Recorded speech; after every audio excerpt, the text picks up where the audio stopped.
Pour la première fois, les vacances du 1er mai ont été de 4 jours cette année, ce qui explique l'engouement touristique vu dans le pays.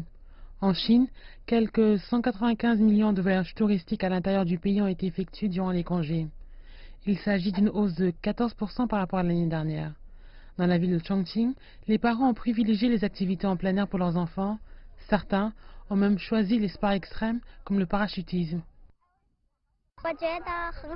Je me suis beaucoup amusée en faisant du saut en parachute. J'avais l'impression d'être un oiseau volant dans le ciel. Les sites du patrimoine culturel naturel de l'UNESCO ont également attiré les foules.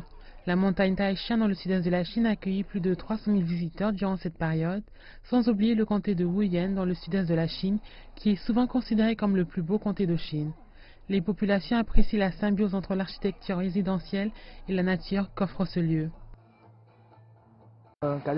C'est vraiment beau ici, j'ai l'impression de promener dans un océan de fleurs. En plus de profiter du paysage, les Chinois n'ont pas hésité à se rendre dans d'autres villes à la recherche de délicieuses spécialités locales. À Chongqing, outre les activités en plein air, l'odeur de la fondue flotte dans le ciel et ses épices laissent dans la bouche une sensation d'engourdissement. La nourriture à Chongqing est pimentée et épicée. Elle est énergisante. Les friandises et les desserts du comté de Shunde dans le sud de la Chine offrent aux amateurs de sucreries des saveurs bien différentes des saveurs piquantes de Chongqing. Ici, la crème anglaise est vraiment particulière. Le goût du lait ici est très fort et vraiment délicieux.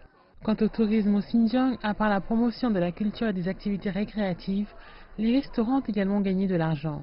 Un marché de nuit où l'on peut trouver des spécialités de la province et regarder des performances a retenu l'attention des visiteurs.